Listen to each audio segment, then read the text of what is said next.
45 வருடங்களாக விஞ்ஞானிகள் ஆய்வு செய்து 27 அழிய போகிறது என்று சொல்லப்படுகின்றது.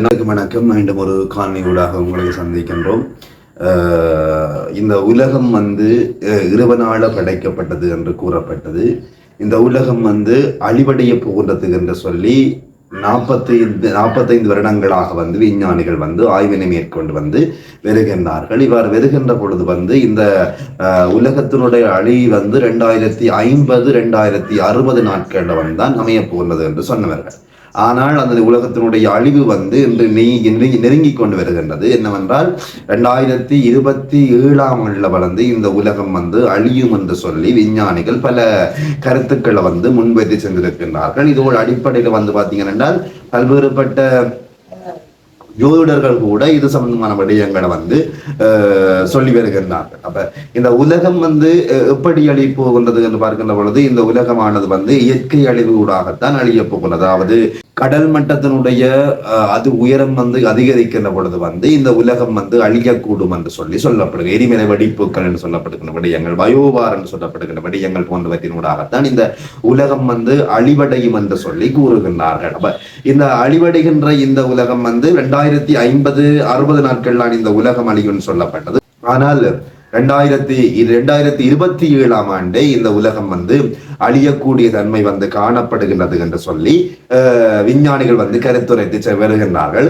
இந்த அடிப்படையில இந்தியா போன்ற பல உலக நாடுகள் இதை இன்னத்தை யோசித்து கண்டால் விதை வங்கி என்று சொல்லப்படுகின்ற ஒரு விடயத்தை யோசிச்சிருக்கு. அதாவது இந்த உலகம் அழிஞ்சால் என்ன நடக்கும், அதாவது சாப்பாட்டுக்கு என்ன செய்வது. இப்ப நாங்கள் இயற்கை அழிவு ஏற்பட்டாலே நாங்கள் என்ன செய்யணும் என்று சொன்னால் சாப்பாட்டை தான் நாங்கள் மெயினா பார்க்க வேண்டும். அடுத்த விட சாப்பாட்டுக்கு என்ன செய்யறதான் நாங்க யோசிப்போம்.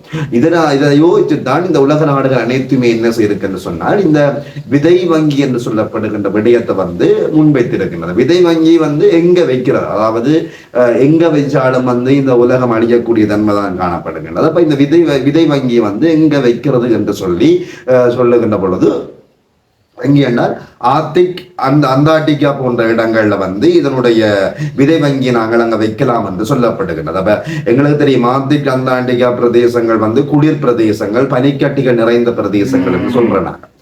பனிக்கட்டிகள் நிறைந்த பிரதேசங்கள் என்று சொல்றோம் நாங்கள். அப்ப அந்த ஆர்டிக் அந்தார்டிகா பகுதிகளில் தான் இந்த விதை வங்கியை வைக்கணும் என்று சொல்லி, அதாவது ஆர்டிக் அந்தார்டிகா பகுதிகளில் காணப்பட்ட அந்த மலையில இருந்து ஒரு பகுதி மலையில இருந்து 400 மீட்டர் தொலைவில், அதாவது 400 மைல் அளவில் கீழே இந்த விதை வங்கியை அமைச்சிருக்கிறார்கள் என்று சொல்லப்படுகின்றது. அங்க விதை வங்கியில நிறைய தானிய வகைகள் அங்க ஸ்டக் பண்ணப்பட்டு வச்சிருக்கின்றது. என்னவென்றால் இந்த உலகம் அழிஞ்சா ஏதோ ஒரு விதத்துல இந்த தானிய வகைகள் எங்களுக்கு உதவும் என்று சொல்லி அடிப்படையில் வச்சிருக்கிறார்கள். அப்ப இந்த உலகத்தினுடைய அழிவு எதனால வரப்போகின்றது என்று சொன்ன பயோவார் என்று சொல்லப்படுகின்ற விடயம். இப்ப எங்களுக்கு தெரியும் இந்த 7ஆம் அறிவில கூட பயோவார் என்று சொல்லப்படுவது நோயை உருவாக்கி அந்த உலகத்தை மனிதர்களை கொள்றது என்று சொல்லப்படுகின்ற விடயம் பேசப்பட்டது. அப்ப பயோவார் என்று சொல்லப்படுகின்ற விடயம் இந்த உலகத்தினுடைய அழிவுக்கு மிக முக்கியமான காரணியாக சொல்லப்படுகின்றது. அதோட அணு ஆயுத பரிசோதனைகள், அணு உலைகள் 30 நாடுகள்ல 450க்கு மேற்பட்ட அணு உலைகள் காணப்படுகின்றன. இந்த அணு உலைகள் வாயிலாகவும் என்ன நடக்கும் என்றால் அதனுடைய வருகின்ற நச்சு வாயுக்கள் அது வெடிச்சால் இவ்வாறான பல்வேறுபட்ட விடயங்களால இந்த உலகம் அழியக்கூடிய வாய்ப்புகள் இருப்பதாக சொல்லப்படுகின்றன. அதோடு கடல் மட்டத்தினுடைய நீர் உயரம் உயர்வடையும் என்று சொல்லப்படுகின்றது. பனிக்கட்டி என்ன நடக்கும், ஆர்டிக் அந்தார்டிகா பகுதியில் காணப்படுகின்ற பனிக்கட்டி குளிர்காலத்துல உறைஞ்சு போயிருக்கும். பிறகு வெயில் காலத்துல உருகி காணப்படும். அது உருகி வருகின்ற பொழுது இந்த இயற்கையினுடைய வெப்பநிலையை குறைத்துக் கொள்ளக்கூடிய அளவில் காணப்படக்கூடிய நிலை இருக்கும். அப்ப ஆனால் இந்த பனிக்கட்டி இல்லாமல் போனால், இனி பனிக்கட்டி இல்லாமல் போய் ஒரு நிலை ஏற்படுகின்ற பொழுது உலகத்தினுடைய வெப்பநிலையும் அதிகரிக்கின்றது. அப்ப நாங்களுக்கு தெரியும் ஒரு வெயில் காலம் வந்தாலே உஷ்ணம் அதிகரிக்கிறது சொல்லி வெக்கையா இருக்குன்னு நாங்க சொல்றோம். நாங்கள் உஷ்ணம் அதிகரிக்கின்ற பொழுது என்ன நடக்கும் என்று சொன்னால் இந்த உயிர்கள் வந்து அழியக்கூடிய வாய்ப்புகள், உலகம் வந்து அழியக்கூடிய வாய்ப்புகள் வந்து அதிகமாக இருக்கும் என்று சொல்லி சொல்லுகின்றார்கள். அப்ப இந்த வெப்பநிலை அதிகரிப்பு காணப்படுகின்றது, பயோபார் காணப்படுகின்றது, பல நோய்களுடைய தாக்கம், இயற்கை அழிவுகள் போன்றவற்றின் ஊடாக வந்து என்ன நடக்க போகுது என்றால் உலகம் வந்து அழிவடைய போகின்றது என்று சொல்லுவார்கள். அப்ப இதற்கு வந்து என்ன தீர்வு? இதை இந்த உலகம் அழியாமல் நாங்கள் பாதுகாக்கணும் என்றால் என்ன செய்யலாம் என்று சொன்னால், பல ஆயிரக்கணக்கான ஆண்டுகளுக்கு முன்னே வந்து தமிழ் மூதாதையர் வந்து என்ன செய்திருக்கிறார்கள் சொன்னால் இதற்கு ஒரு தீர்வு வந்து சொல்லி இருக்கிறார்கள் என்று சொன்னால், அதாவது என்ன தீர்வு என்று சொன்னால் இந்த இயற்கையை நாங்கள் பேண வேண்டும், மரங்களை நட வேண்டும் என்று சொல்லுகின்றார்கள். அப்ப எங்களால் வந்து இவ்வளவு தூரம் மரங்களை நட்டு இயற்கையை வந்து இவ்வளவு தூரம் நாங்கள் பாதுகாக்கின்றோம். அப்ப அதில் இருந்தால் எங்களை நாங்கள் பாதுகாத்துக் கொள்ளக்கூடியதாக இருக்கு.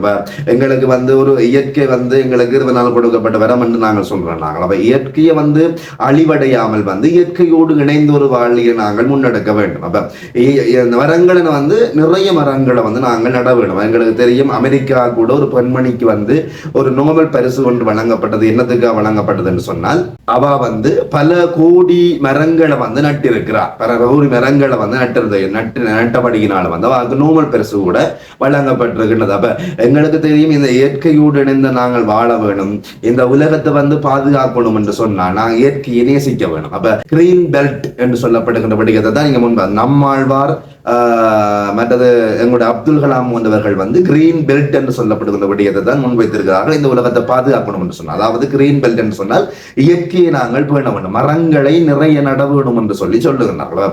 மரங்களை நட வேணும், மரங்களை நட்டாத்தான் இந்த உலகம் வந்து பாதுகாக்கப்படும். அல்லது 2027 ஆண்டே விஞ்ஞானிகள் கணித்தபடி இந்த உலகம் வந்து அழிவடைந்து விடும் என்று சொல்லி கூறுகின்றார்கள். நாங்களும் பொறுத்திருந்து பார்ப்போம் என்ன நடக்கப் போகின்றது என்று சொல்லி. மீண்டும் ஒரு காணொளியை சந்திக்கும் வரை வணக்கங்கள், நன்றி.